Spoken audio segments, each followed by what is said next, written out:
सब ठीक हैं। उम्मीद आप सब ठीक होंगे। मुझे कहते हैं हाफिज़ इरफान। आज हम इंशाअल्लाह ताला पढ़ेंगे board of secondary education Karachi का 2021 के जो प्रैक्टिकल है प्रैक्टिकल नंबर 3 1 और 2 हम पढ़ चुके हैं। 1 ये हम पढ़ चुके हैं और 2 जिससे लास्ट वीडियो उसमें मैंने 2 आपको समझा चुका हूँ। लेकिन अगर मैं जब 3 समझाऊँगा उससे पहले अगर आप पहली जो मेरी वीडियो है प्रैक्टिकल नंबर 1 की आप वो देख लेंगे तो आपके लिए बहुत हेल्पफुल होगी। जो पीसी बेसिक वगैरह किस तरीके से इंस्टॉल करना है, तमाम डाउनलोड किस तरीके से करना है, तमाम प्रोसीजर अगर आपको ये पता है तब डायरेक्टली तीसरी मेरी वीडियो है तीसरी प्रैक्टिकल की ये भी आप डायरेक्टली देख सकते हैं।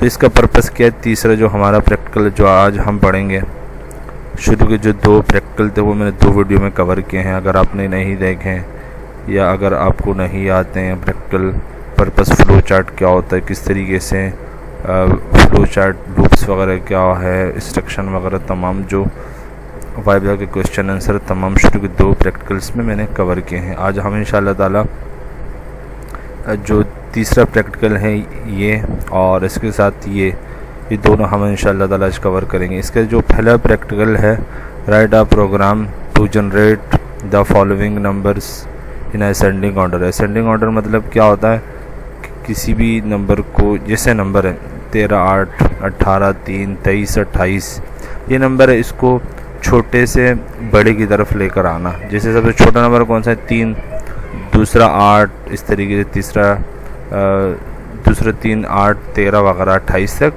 छोटे से बड़े की तरफ असेंडिंग ऑर्डर। ओके, अब दूसरा जो हमारा प्रैक्टिकल है 3 का बी पार्ट है इसका, write a program to generate the following number in descending order. इसका मतलब क्या है? डिसेंडिंग ऑर्डर का मतलब क्या है? बड़े से छोटा। अब इसमें वही सेम नंबर है लेकिन 28, 23, 3 वगैरह। अब सबसे बड़ा नंबर 28 है, फिर 23 है, फिर 18, फिर 13, फिर 8, 3 इस तरीके से हमारा एक प्रोग्राम बन जाए।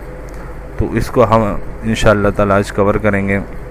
इसका फ्लो चार्ट में कंप्लीट आपको मैं समझाऊंगा। अगर वो आप फ्लो चार्ट बेसिकली ये है कि आप जो कंप्लीट समझ लेंगे उसको तो उसमें अच्छे खासे जो वाइवा के सवाल है वो कवर हो जाएंगे इंशाअल्लाह ताला आपके। तो फ्लो चार्ट से जब फिर इसके बाद प्रोग्राम बनाना भी आपके लिए काफ़ी आसान होगा इंशाअल्लाह। चलें हम इसके मैं फ़्लो चार्ट समझाता हूँ, दोनों फ्लो चार्ट समझाता हूँ, उसके बाद फिर हम शुरू करते हैं अगला। प्रोग्राम का ऑब्जेक्टिव ये है 3A है।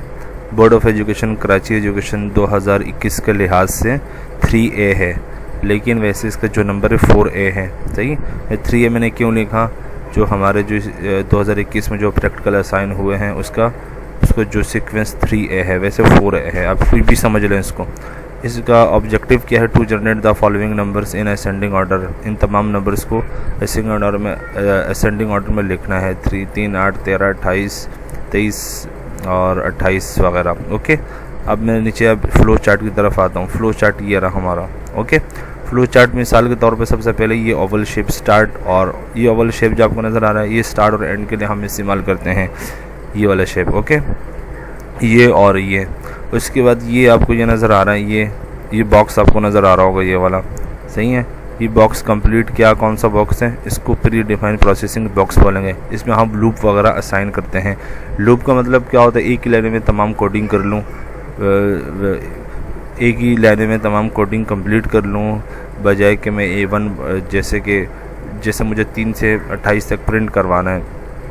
अगर 3 से 28 तक कितने नंबर हो गए? हमारे 25 नंबर तकरीबन हो गए।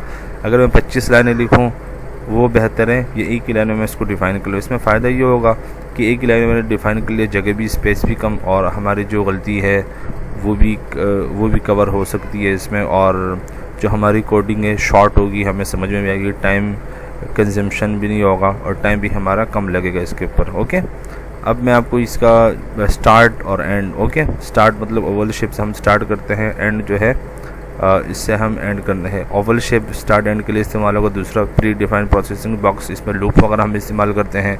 लूप में लिखा है 4A, मैं ऊपर से समझाता हूँ आपको। ओके, ये नंबर दिए हैं गिवन, आपको नज़र आ रहे हैं ये तमाम नंबर, ये आपके सामने गिवन है। अब इसका मैं लूप से रेफरेंस होकर मैं आपको समझा रहा हूँ। 3, 8, 13। अब मैंने 4A इक्वल टू कहाँ से शुरू हो जाए?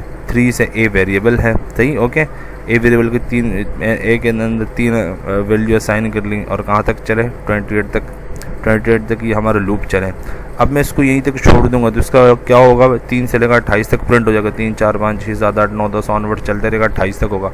लेकिन हमें ऊपर एक चीज़ नोट करनी है, 3 8 13 18 23 और 28 में एक चीज़ कॉमन है। कॉमन क्या है, 3 और 8 में डिफरेंस कितना है, 5 नंबर का। 8 से 13 डिफरेंस 5 नंबर का। 13 से 18 डिफरेंस 5 नंबर का। 18 से 23 कितना डिफरेंस है, 5 नंबर का। 23 से 28 डिफरेंस कितना है, 5 नंबर का। हमें बेसिकली ये प्रिंट करना है, 2 4 6 नंबर प्रिंट करवाना है, तमाम 28 तक प्रिंट नहीं करवाना है। इसके लिए हम एक जो है ये हम इस्तेमाल करते हैं स्टेप 5। स्टेप 5 का मतलब क्या होता है कि 5 नंबर जंप करना या उसके डिफरेंस को उसका कवर करना। मिसाल के तौर पर ए प्रिंट हो गया, सही है, ये ए प्रिंट कर देगा। और ये जो हमारा ये शेप है, ये किस लिए इस्तेमाल होगा, ये किस लिए, इनपुट और आउटपुट के लिए हम इसको इस्तेमाल करते हैं। ओके, अब राइट ए हो जाएगा, जैसे कि A3 शुरू हुआ, सही है।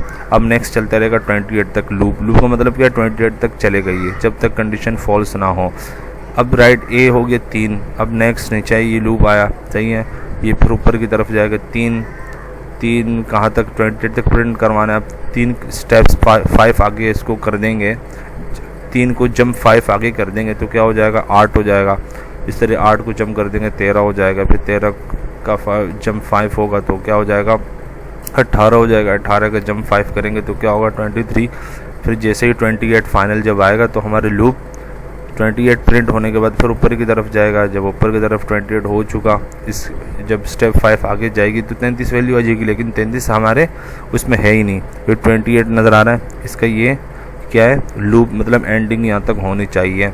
तो यहाँ तक हमारा लूप क्या हो जाएगा, कंप्लीट हो जाएगा। फिर लूप आगे चलेगा नहीं, राइट प्रोग्राम नहीं चलेगी। फाइनल क्या हो जाएगा, यहाँ से आके एंड नेक्स्ट जाएगा, नेक्स्ट के एंड हमारा प्रोग्राम क्या हो जाएगा, इससे हमारा पूरा प्रोग्राम कंप्लीट हो जाएगा।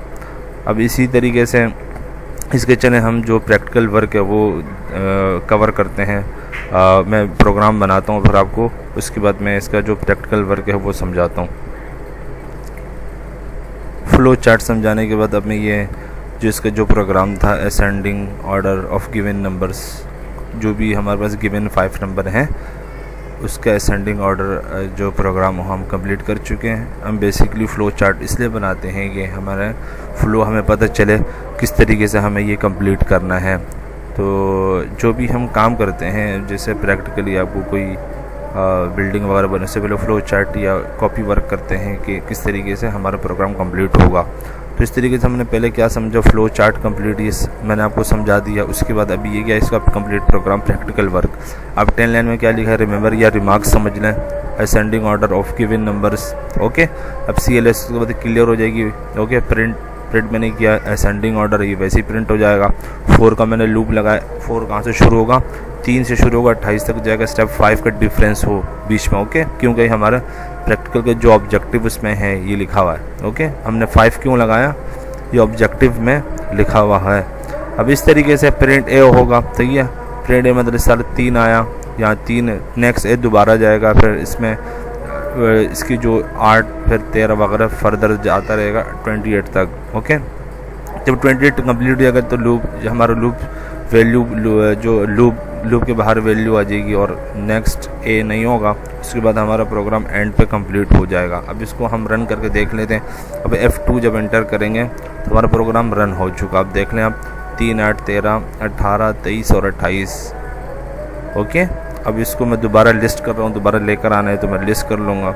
हमारे पास दोबारा प्रोग्राम आ चुका है। अगर इसको मुझे सेव करना है तो मैं क्या करूँगा, F4 एंटर करके मैं सेव कर रहा हूँ। इसका नाम रख रहा हूँ P3, सही। ओके, अब ये जब P3 हमारा ये प्रोग्राम सेव हो चुका। हमारा प्रोग्राम कहाँ सेव हो गया, हार्ड डिस्क में। अब मुझे दोबारा इसको लोड करना है तो मैं क्या करूँगा, लोड F3 में अगर दबाऊँगा, ये नीचे सब इंस्ट्रक्शन यहाँ लिखी हुई है, F3 में दबाऊँगा। मैंने किस नाम से सेव किया है, P3। हमारा प्रोग्राम दोबारा आ चुका है। ओके का मतलब क्या है, प्रोग्राम आ चुका है। अब मैं लिस्ट करूँगा, F1 करके लिस्ट मैंने किया, ये दोबारा आ गया हमारे आपके सामने प्रोग्राम आ चुका। अब इसको मुझे रन करना है तो F2 से मैंने इसको रन कर चुका। अब वही तमाम प्रोग्राम यहाँ कंप्लीट हो चुका। ओके, इसमें एक चीज़ दोबारा मैं आपको फॉर लूप का समझा रहा हूँ। फॉर लूप मिसाल के तौर पर कितनी लाइनें प्रिंट हुई, ऊपर देखे 3 8 ये 6 7 2 4 6 लाइनें प्रिंट हुई। मुझे 6 लाइनें प्रिंट मैंने यहाँ लिखा नहीं, मैंने एक लूप लगाया और हमारी जो 6 लाइनें वो हमारे सामने आपके सामने नज़र आ चुकी है कि किस तरीके से लूप का इस्तेमाल होता है। ओके, अब मैं आपको अगले जो प्रोग्राम में समझाऊंगा इसका जो पार्ट भी है डिसेंडिंग ऑर्डर, वो भी तकरीबन इसी जैसा है, बस थोड़ा सा फ़र्क है, अब वो समझना है आपको। ओके, 3B ये है। 3B मैं इस हिसाब से बोल रहा हूँ जो board of secondary education Karachi के लिहाज से जो 2021 है उसी हिसाब से 3 इसका जो सीक्वेंस है 3 है, वैसे इसका है 4, वैसे उसको 4 बोलते हैं, लेकिन मैं उसी हिसाब से आपको समझा रहा हूँ जो board of secondary education Karachi 2021 के लिहाज से। ओके, इसमें दूसरा जो हमारा ऑब्जेक्टिव है following number in descending order. Okay, descending order का मतलब क्या होता है, 28 शुरू में आ जाएगा और 3 आखिरी में आ जाएगा, इस तरीके से बड़े से छोटे की तरफ आएगा। अब मैं इसका आपको क्या समझा देता हूँ, फ्लो चार्ट समझ आपको मैंने वही स्टार्ट और एंड ओवल से स्टार्ट करेंगे, इसके बाद 4 का लूप इसको बोलेंगे, प्री डिफाइन प्रोसेसिंग बॉक्स बोलेंगे, और 4A कहाँ से चुका, ए मतलब डिसेंडिंग का मतलब बड़े से छोटे की तरफ आना है, डिसेंडिंग 28। ओके, 28 से जाना ए है, क्या है, एक वेरिएबल है, वेरिएबल में 28 स्टोर हुआ और 3 तक जाएगा 28 के बाद। ओके, अब 28 का अगर मैं यहाँ, अब ये समझने वाली बात है, ये आपसे वाई में सवाल हो सकते हैं कि स्टेप +5 और -5 में क्या फ़र्क है। अब यहाँ मैं +5 मैंने अगर मैं लगाऊंगा तो क्या होगा, 28 फिर 33 फिर 38 इस तरीके से 43 48 इस तरीके से आगे जाएगा। तो मैं -5 मैंने लगाया, इसका मतलब पीछे की तरफ जाएगा। 28 के बाद क्या आएगा, तो 28 में -5 करो तो क्या हो जाएगा बताएं, 23 पर -5 करो तो इस तरीके से लूप हमारा कंप्लीट चलेगा और ये हमारा आउटपुट सामने शो होगा, राइट 28 शो होगा, फिर स्टेप 5 पर 5 माइनस होने के बाद 23 आएगा, फिर 18 आएगा, इस तरीके से पूरा कंप्लीट कब तक चलेगा, 3 तक चलेगा। उसके बाद हमारे लूप ख़त्म होने के बाद ये नेक्स्ट ए होगा, फिर हमारा प्रोग्राम क्या हो जाएगा, कंप्लीट हो जाएगा। ओके, इसमें समझने वाली बात क्या थी, -5 और +5। ओके, -5 का मतलब पीछे की तरफ आना और +5 का मतलब आगे की तरफ डिफरेंस जो जंप करना, कवर उसको करना। ओके, इसका हम प्रैक्टिकल वर्क करते हैं, वो आपको मैं समझा देता हूँ प्रैक्टिकल वर्क इसका। ओके, ये अब 3B का डिसेंडिंग ऑर्डर ये मैं प्रोग्राम बना चुका हूँ। इसमें 2 चीज़ आपको चेंज करनी थी, यहाँ जो रिमेंबर में जो इसका जो टाइटल है डिसेंडिंग लिखना है, और यहाँ 4 के लूप में 28 से शुरू होगा ए और 3 तक जाएगा। उसके बाद स्टेप -5 का मतलब क्या, -5 नीचे की तरफ आए, बस बाकी प्रोग्राम बिल्कुल सेम है, सिर्फ 2 चीज़ें हमें 2 लाइन 10 और 40 में हमें चेंजिंग करनी होगी। ओके, इसको मैं रन कर लेता हूँ। मैं अभी फ्लो चार्ट समझा चुका हूँ, इसलिए मुझे भी आपको समझ में आ चुका होगा, उम्मीद है। ओके, मैं अब इसको मैं क्या करता हूँ, रन F2 की आप देखें डिसेंडिंग ऑर्डर में ऐसा 28 23 18 3 8 3 इस तरीके से शो हो चुका। अब इसके अलावा बाकी सेव वगैरह करना हो, तमाम चीज़ें आपको मैं बता चुका हूँ। ओके, उम्मीद है आपको ये प्रोग्राम समझ में आ चुका होगा, और बाकी कोई भी सवाल हैं प्रैक्टिकल के हवाले से, कोडिंग के हवाले से, आप मुझे कमेंट में ज़रूर पूछ सकते हैं। ओके, अस्सलाम वालेकुम वरहमतुल्लाहि वबरकातुहू।